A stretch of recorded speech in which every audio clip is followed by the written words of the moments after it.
Kamu pernah ceritakan ke aku kalau sebelum kita ketemu, kamu dijodohin sama cowok Turki. Kalau di mata kamu sendiri bedanya cowok Turki sama cowok Indonesia gimana? Arkadaşlar, merhaba.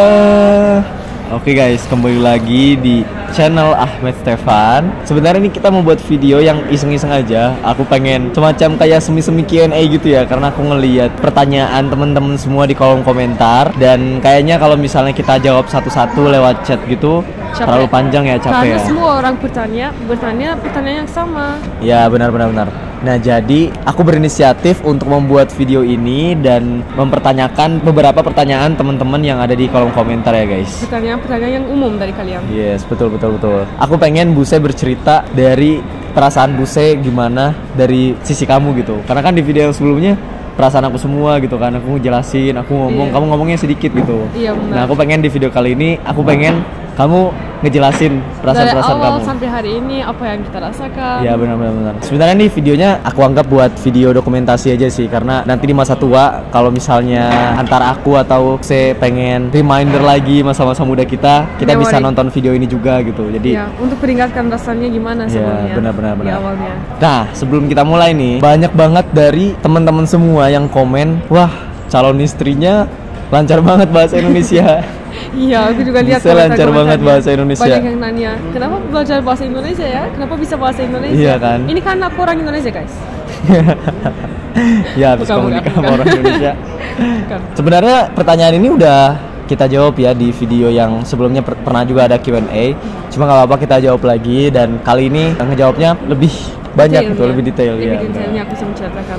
Ini sebenarnya sudah 4 tahun, mungkin 4,5 tahun aku tertarik sama bahasa Indonesia, budaya Indonesia yang lain, tapi cuman setahun atau 1,5 tahun yang aku tertarik untuk belajar bahasa Indonesia dengan aktif.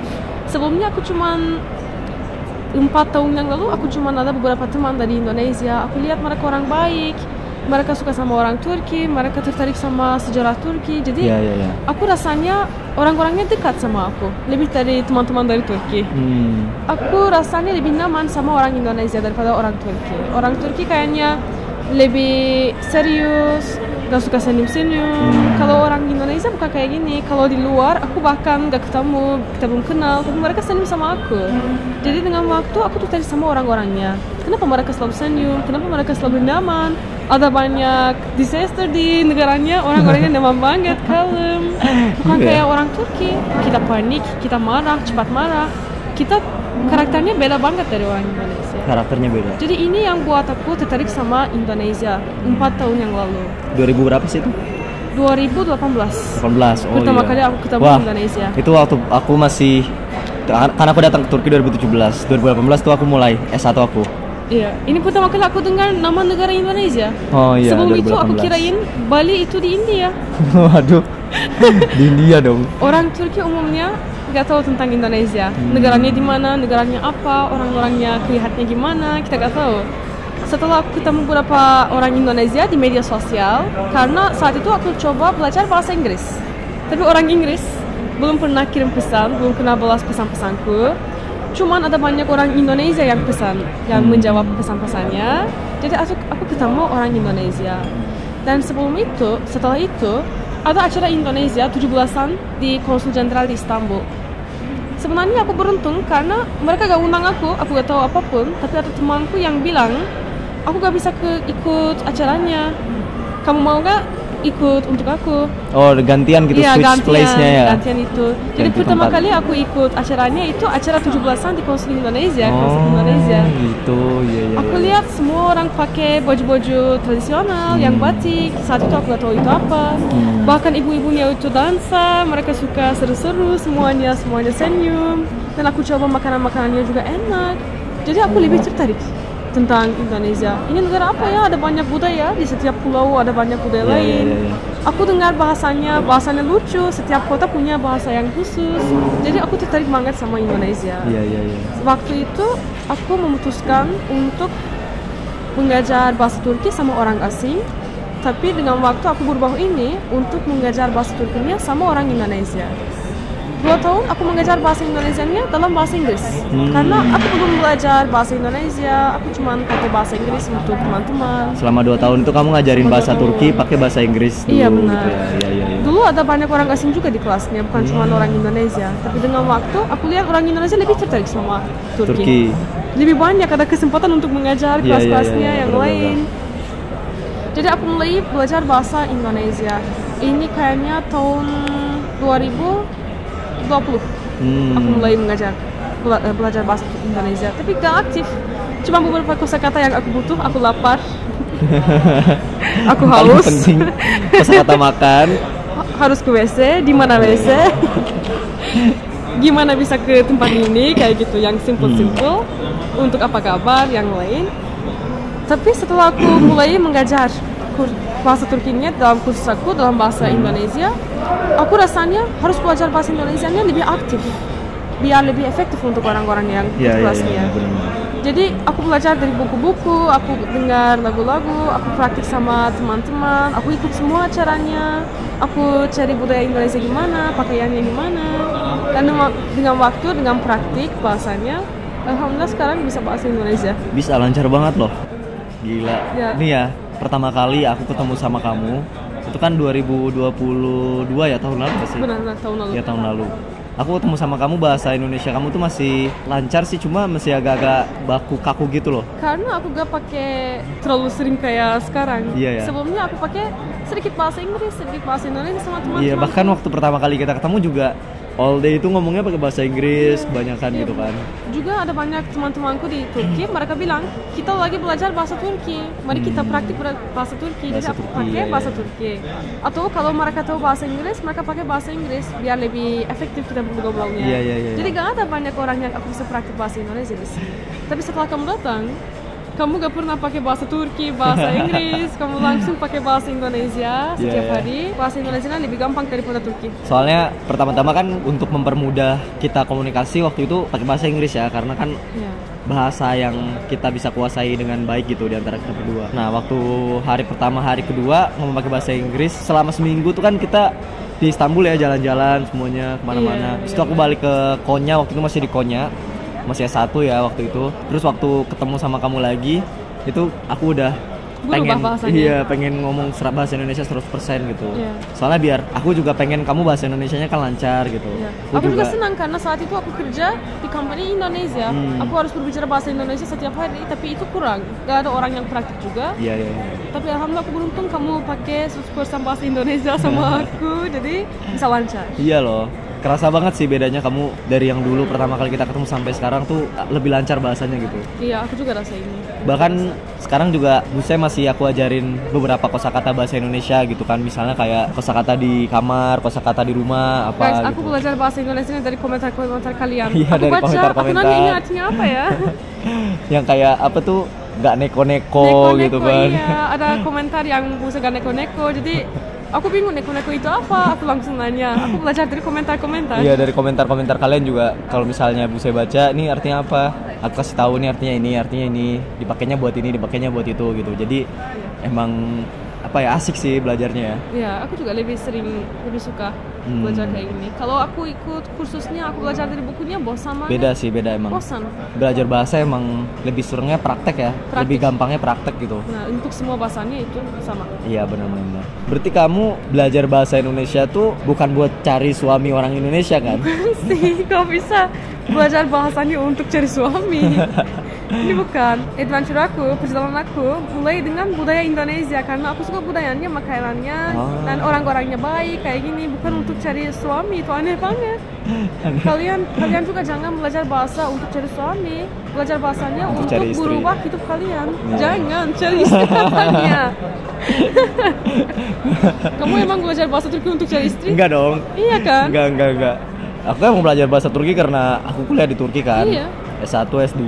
Terus ya karena kelasku pakai bahasa Turki ya harus pakai bahasa Turki. Untuk cari suami atau istri kalian gak perlu lakukan sesuatu spesial. Ini semuanya di perjalanan hidup kita, semuanya natural. Ini semuanya takdir. Emang budaya apa sih yang paling kamu suka dari Indonesia? Aku sebenarnya suka yang gak penting itu muda atau tua, semua orang-orangnya bisa senyum, bisa dansa, bisa seru, menikmati acara-acaranya. Kalau aku membandingkan dengan Turki, di sini ibu-ibunya serius banget. Kalau kita ngobrol, iya mereka ngobrol, tapi ngobrolnya juga serius. mereka gak ikut mainan-mainannya, acaranya. Kalau di Indonesia, Iya sih. lomba-lombanya bagus banget, ada banyak Iya. ibu di sana. Mama, bapak-bapak biasanya Iya. 17 Agustus ikutan lomba, iya sih. Aku lihat ada 60 tahun. Joget-jogetan, Iya, dangdutan. 60 tahun, 65 tahun. Masih mau ikut mainan-mainannya. Aku senang banget. Beda banget sih emang ya. Beda karakternya yang aku suka. Iya. Oke guys, jadi itu ya sekilas tentang gimana Buse suka sama Indonesia, bisa bahasa Indonesia gitu. Udah, semoga terjawab ya penasaran teman-teman semua. Nah, sekarang aku pengen flashback dikit nih. Flashback apa? Flashback gimana waktu pertama kali kita kenalan, ketemu. Wah, flashback lama banget. Kita tuh lewat Instagram ya. Iya, kita lewat Instagram. Kamu yang pertama kali kirim pesan yang Kamu bilang, yang DM aku. bukan, Kamu yang DM ini aku. bukan saat kamu datang ke Istanbul. Kamu yang pertama kali mau bikin konten sama aku. Oh enggak, sebelumnya kamu kan nge-reply story aku. Iya, karena ada lagu aku nanya nama Iya, itu nama pertama lagunya kali. apa. Pertama kali kamu ngechat aku waktu aku cover lagu kan 2019. Iya ya, aku nanya 2019 Desember. Aku nanya judul 2000 lagunya. 2020 Desember. Tapi kita cuman menjawab lagunya apa dan 1 tahun kita nggak ngobrol lagi. Sumpah aku kan soalnya gak bisa, bukan chatman banget gitu ya, bukan orang yang bisa lama-lama di chattingan gitu. Jadi aku jawab seperlunya aja waktu itu. Iya. Waktu itu aku cuma nanya nama judul lagunya itu Nama apa judul lagu. dan kamu jawaban itu dan 1 tahun kita gak ngobrol lagi dan 1 tahun kemudian kita ngobrol lagi karena kamu butuh untuk video Idul Fitri. Oh iya. Aku kan bukan tipe cowok yang apa ya, suka ngechat panjang-panjang gitu. Jadi aku ngechat seperlunya. Aku ngelihat Buse suka sama Indonesia waktu itu, emang aku udah ngelihat wah ini cewek Turki tapi ngomong Indonesia nih gitu. Jadi tertarik, ya udah aku accept aja. Aku follow juga. Terus waktu itu aku ajak kamu IG live. Oh Ingat iya, gak? sebelumnya ada Iya kan, live-nya. 2021 kalau nggak Ada salah. satu konten yang kita buat Buat IG live. Tadinya tapi mau ini virtual. Iya virtual.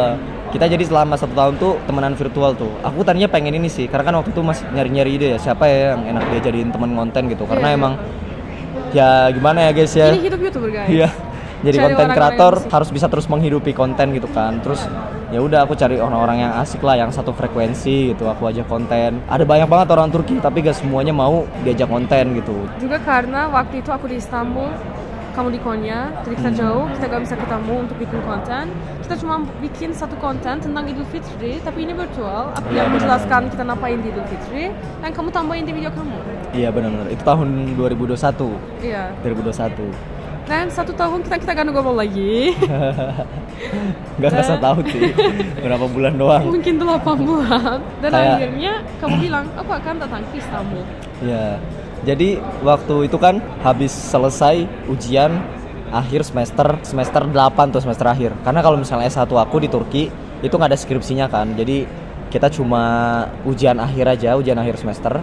Habis itu udah kelar tuh, semuanya udah kelar. Terus aku ngeliat, wah ini kayaknya kesempatan yang baik nih buat ketemu sama Buse gitu kan. Karena aku mikirnya waktu itu kayaknya aku nggak bakalan lanjut S2 di sini gitu. Jadi aku bakalan balik ke Indonesia, terus nggak tahu. Waktu itu cita-citaku jadi penjual singkong guys di Indonesia kalau lulus. Tapi masalahnya waktu itu mentalku juga buruk. Iya. Karena waktu itu dari hidupku semuanya hilang. Kayak aku gak ada kerja, aku gak ada cinta, aku gak ada uang. Aku udah gagal dengan semua tentang hidup aku dan gak ada purpose lagi.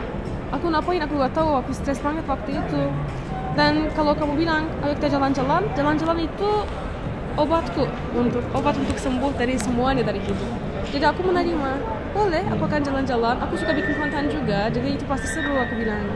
Jadi kamu datang, aku sama temanku sama kamu, kita bertiga, kita ke KSTP. Saat itu karena aku stres, aku lihat kamu menikmati banget hidupnya, kamu jalan-jalan, banyak kamera, selalu ketawa dan senyum. Aku tiba-tiba mau senyum juga, aku juga tiba-tiba mau semangat. Dan waktu itu aku ingat kenapa aku mulai perjalananku di hidup ini. Aku karena mau jalan-jalan, tapi karena aku semuanya hilang dari hidupku. Aku bilang gak apa-apa, gak usah jalan-jalan lagi. Aku duduk di rumah, aku udah capek banget hidup kayak gini. Tapi saat aku lihat kamu jalan-jalan, kamu senang, tiba-tiba di dalam hatiku ada cahaya. Tiba-tiba aku semangat, harus jalan-jalan lagi. Iya. hari pertama kita makan, tertawa, ngobrol. Aku lihat passion kamu untuk jalan-jalan. Dan aku ingat impianku juga sama. Kamu punya impian dan cita-cita buat bisa traveling gitu ya? Dari masa kecil sampai hari ini, impianku yang paling besar itu jalan-jalan. Aku suka banget jalan-jalan, tapi sebelumnya gak ada banyak kesempatan. Mungkin karena orang tuanya, mungkin karena sekolah atau yang lain. Selalu gagal kesempatannya. Iya. Tapi saat itu, pertama kali kita jalan-jalan, aku bilang, aku sudah 22 tahun di Istanbul. Aku bahkan gak lihat tempat ini. Jadi aku kenapa hidup di Istanbul kalau aku jalan-jalan? Dan kedua, ketiga, keempat, kita jalan-jalan di Istanbul banyak tempat sama. Kita ke Chile, kita ke tempat-tempat yang lain apa?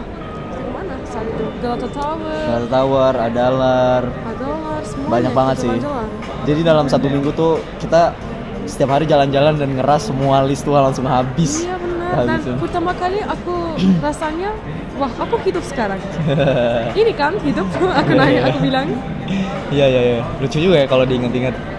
Aku ingat waktu itu aku berjanji ke diriku sendiri sebelum aku pulang ke Indonesia setelah lulus dari S1, aku pengen ketemu sama teman Turkiku yang temenan online gitu kan. Salah satunya kamu gitu. Terus setelah ketemu sama kamu, rasanya ada harapan baru gitu loh dari hidupku. Entah kenapa. Waktu itu kan aku gak percaya cinta ya orangnya ya. Kayak udahlah mau jalan-jalan aja, bikin konten segala macem. Aku udah jelasin kan di video yang kemarin. Tapi setelah ketemu sama kamu juga kayak asik aja gitu jalan-jalan punya temen. Soalnya aku kalau misalnya traveling kan biasanya sendiri ya. Maksudnya selama ini ya traveling tuh solo terus sendiri jalan-jalan. Jalan-jalan sendiri itu seru juga, tapi kadang-kadang rasanya sangat jomblo, sangat sendiri. Ini kayak apa? Itu udah malam, kita sudah capek. Orang-orangnya mau ada seseorang yang bisa kita nyaman sama orangnya. Kita bisa makan bareng, kita bisa ngobrol bareng. Kalau aku juga sama, kalau jalan-jalan sendiri itu seru, tapi kadang-kadang aku lihat sesuatu lucu, aku langsung mau menceritakan sama seseorang, tapi gak ada seseorang kalau aku sendiri. Aku lihat sesuatu yang enak, aku mau orangnya juga coba rasanya gimana, tapi gak ada seseorang, jadi rasanya kurang. Iya, sejak saat itu aku ngerasa wah ini cocok jadi travel mate aku nih gitu. Waktu itu kan juga karena emang aku ngajak temen-temenku yang cowok-cowok yang dulu-dulu aku ajak konten, itu mereka udah sibuk sendiri, udah pada kerja, ada yang beberapa malu keluar kamera, bahkan ada yang dilarang sama orang tuanya buat ngonten sama aku gitu, karena emang beberapa pemikiran orang Turki kan konservatif ya, jadi dikiranya kamu pacaran ya sama dia gitu. Akhirnya dia gak mau, malu, terus ya udah nggak mau konten gitu. Ya untungnya aku juga seneng ya, buset enak gitu diajak buat konten dan nggak takut. Biasanya kan kalau cewek-cewek Turki tuh mau di depan kamera tuh harus cantik dulu, dandannya harus banyak, tapi itu normal ya, namanya juga cewek gitu. Coba kalau buset dengan sederhana gitu, aku suka sederhana, terus banyak simple. Banyak yang lain. Ya Allah, aku lihat video-video yang sebelumnya jelek banget kayak nenek-nenek. Tapi gak apa-apa, aku masih seru menikmati hidup. Jadi ini yang penting. Yang pendek itu kita menikmati. Simple ya. Aku suka sih. Aku suka kesederhanaan kamu gitu. Kamu pernah ceritakan ke aku kalau sebelum kita ketemu kamu dijodohin sama cowok Turki. Oh iya benar. Sebelum kita ketemu, karena aku stres banget, aku udah giwat gitu lah tentang semua yang ada di hidupku, gak ada kerja, gak ada cinta yang lain. Juga orang tuaku sedikit overprotecting. Jadi aku kayak over pressure, aku mau keluar dari rumah, aku gak bebas, gak bisa lakukan apapun yang aku mau. Jadi saat itu ibuku yang bilang, ada seseorang yang mau menikah sama kamu. Ini kayak dari neighbor kita, tetangga ya, dari tetangga. Iya, cowok dari tetangga. Jadi ibuku bilang, ini udah punya kerja, udah kerja di kantor. Ibu-ibu Turki suka banget kalau orangnya kerja di kantor dari pagi sampai malam setiap hari, itu sama. Mereka mau kayak gini, gajinya dari pemerintah, jadi itu aman. Ini menurut mereka. Jadi ibuku bilang ini sudah bagus, kalau kamu mau menikah aja. Karena mentalku buruk waktu itu, aku bilang oke, kita lihat. Gak tahu ini orang Turki, ini bukan impianku. Impianku itu menikah sama orang yang aku mencintai, bukan yang orang aku belum kenal. Jadi aku malam itu mikir, aku menerima orang ini, tapi gimana hidupku nanti? Aku harus tetap di rumah, jaga anak-anak, jaga rumah, tapi gak bisa jalan-jalan. Jadi kenapa aku hidup kalau aku gak bisa lakukan apa yang itu impianku? Aku mikir. Di malamnya aku stres banget, di pagi harinya aku bilang sama ibuku, aku gak mau menikah sama orang ini lagi. Aku belum pernah lihat orangnya, cowoknya. Tapi ibuku yang mau kenal kita, dia mau kita cepat menikah kayak gini. Jadi aku juga bisa keluar dari rumah. Aku sekarang sangat bersyukur aku gak menikah sama dia, orangnya. Karena kenapa aku gak mau menikah sama orang Turki? Aku sedikit trauma dari cerita-ceritanya. Ayahku seorang polisi. Dia selalu lihat case yang buruk, orang-orang jahat, gak pernah lihat yang indah. Jadi apa yang dia ceritakan itu selalu jahat. Cowok-cowoknya gitu ya, Cowok-cowok yang jahat, apa yang terjadi cewek ini, kenapa dia meninggal, tiba-tiba dia hilang. Jadi aku trauma sama orang Turki. BTW fun fact, di Turki tuh KDRT tinggi banget ya guys. Jadi makanya iya, kalau cewek cowok Turki mungkin awal-awalnya tuh kayak baik gitu, tapi lama-lama overprotective juga ke ceweknya. Terus kayak bahkan ada beberapa cewek yang dilarang keluar dari rumah ya. Benar, ada banyak. Setelah menikah. Ini bukan untuk semua orang. Setiap Bukan orang itu beda. tapi bukan ke semua orang, Tapi kita bilang ini ada banyak orang kayak gini. Jadi saat itu aku trauma sama orang Turki. Tapi aku menerima orang Turki. Jadi gimana? Di malamnya aku mikir. Juga kalau cowok Turki, ini umumnya atau biasanya kita bilang bukan cuma untuk semua orang. Mereka mau ceweknya tinggal di rumah, jaga anak-anak, gak keluar. Nggak bisa jalan-jalan. Mereka gak mau ceweknya kerja, dapat uang. Mereka mau gaji cowoknya itu lebih tinggi daripada cewek, atau ceweknya gak kerja. Ini sedikit egois. Menurut kamu ya? Iya. Kalau di mata kamu sendiri bedanya cowok Turki sama cowok Indonesia gimana? Cowok Indonesia lebih calm, lebih santai, lebih kurang khawatir, tidak under pressure. Jadi ceweknya lebih bebas kalau menikah sama orang Indonesia. Ini menurut aku. Kalau cowok Turki ini lebih, kita bilang apa lagi positif Indonesia ini? Patriarki. Iya, Bahasa Inggrisnya juga patriarki sebenarnya. Patriarki. Lebih patriarki ya. Jadi cewek Turki selalu respect cowoknya, tapi cowoknya kurang respect sama ceweknya. Karena ceweknya harus buat semua kerja-kerjanya, cowok yang harus kerja dapat uang. Ini selalu simple, selalu satu jalan. Mereka gak mau buat sesuatu bareng bersama, tapi mereka sharing. Kamu harus lakukan ini, aku harus lakukan itu. Kalau aku menikah sama orang Indonesia, kita melakukan semuanya bareng kan. Kalau kita kerja bareng. Kalau kita jalan-jalan bareng. Ini bukan kayak kamu di kantor, aku di rumah. Itu beda. Iya. Cuma kayaknya itu budaya patriarki ada juga sih di Indonesia gitu. Tapi yang aku lihat emang Turki lebih parah sih budaya patriarkinya. Lebih keras ya. Kayak apa di sini orang-orangnya lebih suka anaknya cowok karena mereka memikir ini yang akan kasih nama marganya, nama keluarganya sama keturunan yang lain. Ini orangnya yang akan tetap menunjukkan nama keluarga kita di masa depan. Mereka mikir masih ada yang kayak gitu ya? Iya, di rumah kita kalau kita makan di awalnya cowok-cowok yang makan. Iya sih, iya. Kita Aku lihat sih. Semuanya, cowok yang makan, kita membersihkan, kita rapiin, apa yang ketinggalan kita makan. Oh, waktu aku datang ke lamarannya teman kamu kan, kayak gitu ya? Sama kan, kita nunggu di pintu dapur, kita nunggu sampai semua cowoknya udah habis, semua requestnya udah habis, kita bersihin semuanya dan kita makan apa yang ketinggalan. Bahkan itu lamaran, ini acara penting. Jadi nggak makan satu meja gitu ya cowok cewek? Prioritasnya itu cowok di sini. Mungkin kalau misalnya aku jadi cewek Turki yang tinggal di Turki, mungkin bakalan berpikiran kayak kamu juga sih. Ya kan. Soalnya susah gitu. Kamu tahu kan, aku pernah nangis di kereta api karena kita pisah saat itu. Karena kamu itu salah satu temanku yang ikut jalan-jalan, yang ajarin aku jalan-jalan. Kita seru banget. Kalau aku pulang Istanbul tanpa kamu, ini rasanya kurang, ada sesuatu kurang kayak aku gak bisa semangat lagi ada stres, lagi ada banyak kerja di rumahku. Jadi gimana ya, aku mau pulang. Jadi aku pernah nangis di kereta api karena kita pisah. Lucu banget. Aku juga kaget waktu tahu itu. Itu bulan November ya? Iya, bulan November. Cuman 1 atau 2 bulan kita bertemu kan? Enggak, dari bulan Juli loh. Juni, Juli, Agustus, September, Oktober, November. Iya. Itu bulan itu kita berteman terlalu lama kayaknya.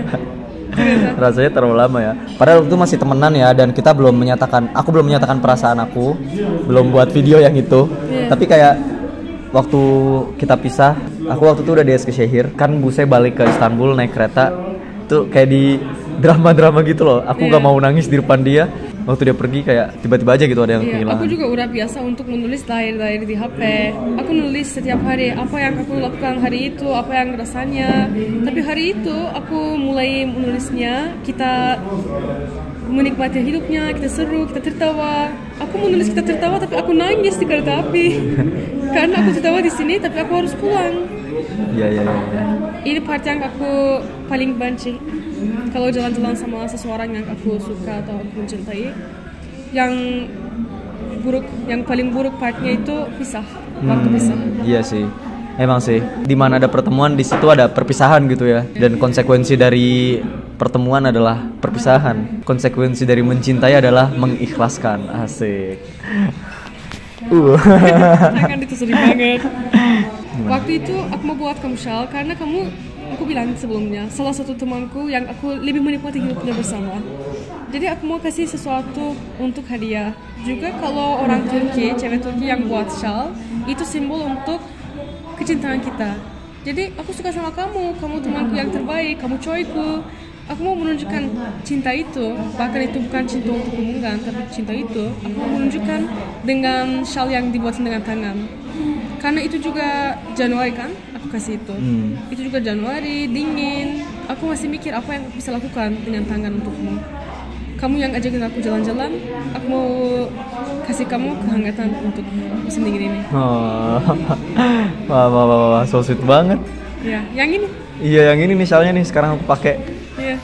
Jadi cewek Turki kalau misalnya suka sama seseorang, buatin handmade ya sesuatu Buat ya. handmade ya. Buat handmade. Terutama kalau buatin shawl itu sangat viral untuk pacarnya, pasangannya, suaminya. Ibuku Oh, juga gitu? kayak gitu. Setelah nikah, ia buat banyak baju-baju dengan tangan untuk ayahku. Ini simbol untuk cinta. Simbol cinta itu. Berarti kalau misalnya ada cewek Turki yang ngasih handmade ke kita, ke kalian, Kalian harus paham ada sesuatu. Iya. Gimana ya kalau misalnya in another universe gitu, di multiverse yang lain, aku tiba-tiba nolak shawlnya. Pasti buset sedih banget di universe-nya. Dan waktu itu aku masih gak percaya sama cinta, aku masih gak mau punya pasangan. Iya. Kamu masih belum melunakkan hatiku. Tapi untungnya waktu itu kayak aku udah mulai membuka mataku kan. Ya. Kayak aku melihat apa yang kamu lakuin gitu ke aku. Jadi aku ngerasa banyak kecocokan kan sama Buse. Tiba-tiba aku ingat pertama kali kita menceritakan perasaan-perasaan kita. Iya. Aneh banget. Itu aneh banget. Kita belum pernah ekspektasi ini. Aku bahkan saat aku merasa cinta sama kamu, aku memutuskan untuk putus hubungannya karena kamu orang yang bilang aku gak mau menikah. Aku suka jadi orang sendiri, mandiri, jalan-jalan. Pernikahan itu di masa depan aku gak mikir kamu bilang sama aku. Jadi aku mikir gimana ya kalau aku suka sama dia tapi dia gak mau menikah, tapi aku gak mau sesuatu pacaran lama atau dia main-main sama aku. Jadi aku memutuskan untuk putus hubungan kita untuk berteman. Kalau kita lebih lanjut jadi berteman, aku yakin aku mencintai kamu. Kamu jadi baper gitu ya? Iya. Wah gila sih, kalau dipikir-pikir unik juga ya. Kalau misalnya hari itu aku nggak bilang kita nikah yuk, aku gak menerima kita putus relationship-nya, hubungannya, karena aku gak mau ada seseorang yang mainan sama aku. Aku mau sesuatu serius. Atau kalau kamu teman, tetap jadi teman. Kalau lebih dekat daripada teman, juga kamu cowok, aku gak mau. Kalau kamu gak mau jadi suamiku. Jadi pilihannya cuma jadi suami doang ya? Ada 2 pilihan, teman atau suami. Iya. Kalau teman, pasti aku gak ada perasaan. Kalau ada perasaan, gak ada pilihan lagi, kamu harus jadi suami saya. Iya. Mungkin ini pilihan yang terbaik sih dari. Ini takdir.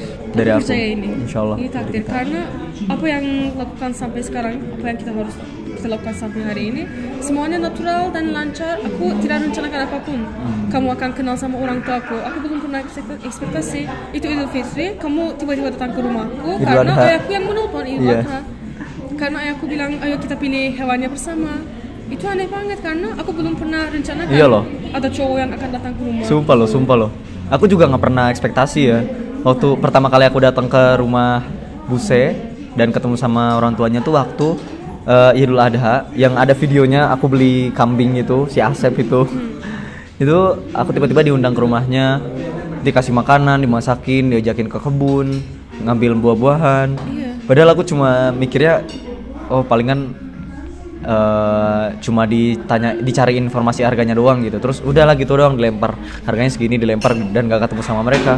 Tapi ternyata orang tua kamu undang aku ya ke rumah waktu itu ya. Habis kamu keluar dari rumahku, ayahku bingung. Ayahku nanya, ini kok bisa aku undang cowok di dalam rumah kita?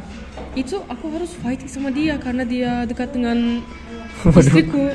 Tapi tiba-tiba aku undang, kenapa ya dia nanya? Dia juga bingung karena aku percaya ini takdir. Oh iya ya. Tiba-tiba dia undang kamu, tapi bahkan ibuku itu bingung.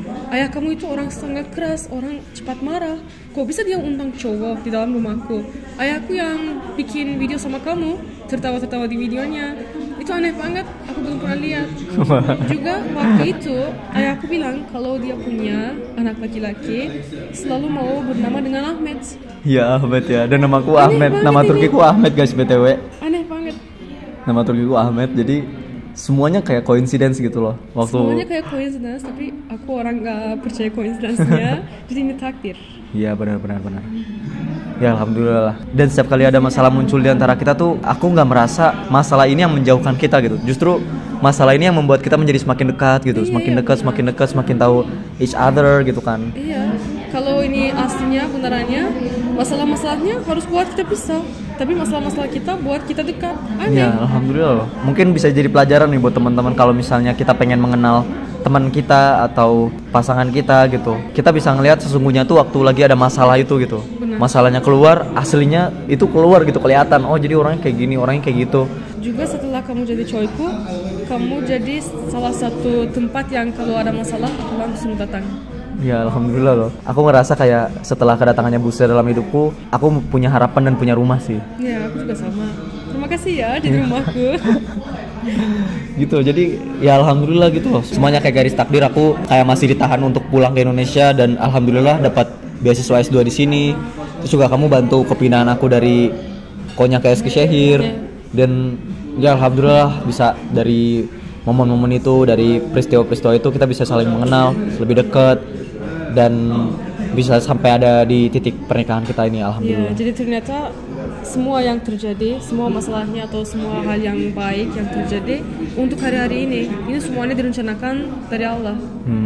Nah, terus nih, kan di kolom komentar tuh ada beberapa orang yang penasaran sama reaksi orang tua kamu gimana ketika aku ngelamar kamu di depan Galata Tower. Aku mau sebenarnya untuk videonya apa reaksi mereka aku juga gak tahu karena aku malu nonton videonya sama mereka. Tapi saat aku menjelaskan mereka, Ahmed itu lamar aku, dia mau menikah sama aku, ibuku yang bilang aku sudah tahu. Dia santai banget, aku yang bingung, bahkan aku gak tahu kita akan menikah. Tapi ibuku bilang yang aku tahu. Kalau ayahku, dia awalnya cemburu banget, sangat cemburu. Karena aku kan anak pertama dan anak perempuan. Dan ayahku itu seorang karakternya juga cemburu. Kalau aku mempersiapkan sesuatu untuk menikah sama kamu, dia cemburu. Dia bilang, kamu gak pernah melakukan ini untuk aku, tapi kamu buat untuk dia. Tapi aku bilang, ya kita akan menikah, ini alasannya. Kalau adik-adikku gimana, Belinai senang banget. Iya. Jadi ingat Belinai suka banget sama Ahmed, suka banget. Alhamdulillah loh, waktu pertama kali datang ke rumahnya Buse, aku inget banget Belinai sama adik kamu yang kedua, Sebile ya? Sebile, Belinai sama Sebile tuh kan aku suka main sama anak-anak ya. Jadi kalau ada anak-anak, orang Turki apalagi, aku suka ajak main gitu kan. Terus kayak dapat chemistry sama anak-anaknya gitu. Waktu aku mau pulang, mereka nahan aku gitu. Mereka kasih hadiah-hadiah. Iya, kasih hadiah-hadiah. Nah, aku jangan pulang dong, tinggal aja di sini. Terus kayak adanya yang paling kecil bilangnya ke orang tuanya, Kak Ahmed bakalan tinggal di sini kan gitu. Kayak dia masih nanya di hari lamaran kita, di hari pernikahan kita, selalu nanya sama aku, Kak ini dia akan tinggal di sini kan, di rumah ini kan, dia nanya. Iya lucu banget sih, lucu banget. Terus kayak pernah aku inget nih, sebelum pulang ke Konya waktu itu kalau nggak salah ya masih di Konya aku, si Belinai sama Sebile dia bilang kalau misalnya kita bilang 100 kali ngomong tinggal di sini. Iya tinggal itu 100 kamu kali apa berapa? Di sini 40 kali. 40 orang kali ya. bilang kalau kamu bilang sesuatu 4 kali itu akan terjadi. 40 kali. Itu akan terjadi. Iya. Jadi adik-adikku bilang, gimana ya kalau kita bilang 40 kali, kamu datang ke sini dan kamu akan jadi datang ke sini. Aku yakin ini karena mereka kita menikah. Iya unik banget loh. Waktu itu hari terakhir aku kan di rumahnya Buse, terus kayak malamnya mau pulang, di situ ditahan sama adiknya, terus ayo kita doain, kita bilang 40 kali semoga Kak Ahmed akan tinggal di sini. Langsung dihitung dong, Kak Ahmed tinggal di sini, Kak Ahmed tinggal di sini, Kak Ahmed tinggal. Aku sama Buse ngeliatnya kayak oh iya. Dan alhamdulillah 3 bulan 2 bulan kemudian langsung lamaran, langsung nikah kita. Setelah 40 kali mereka bilang ini, alhamdulillah. Tapi lucu banget sih kalau diinget-inget ya. Kita gak tahu ini efek kalau tahun atau ini efek adik-adikku yang doa. Enggak. Ini takdir Ini Allah, takdir. takdir Allah. Benar. Mungkin doa orang tuaku juga. Orang tuaku juga sama. Iya, mungkin bisa jadi. Oke guys, jadi segitu dulu aja vlog kita hari ini, video kita hari ini. Semoga teman-teman yang ngedengar bisa ambil sesuatu hikmah atau ambil pelajaran gitu dari Dan videonya. akhirnya ini cerita cinta kita. Iya. Perjalanannya itu gak mudah, gak gampang kayak di media sosial atau di tempat-tempat yang lain. Kita juga ada banyak masalah, kita juga ada banyak yang ekonomi atau yang lain. Banyak yang kita kerja di sini. Ini bukan gampang satu jalan. Oke guys, segitu dulu aja vlog kita hari ini. See you in the next video. And as always, Jurus. jurus.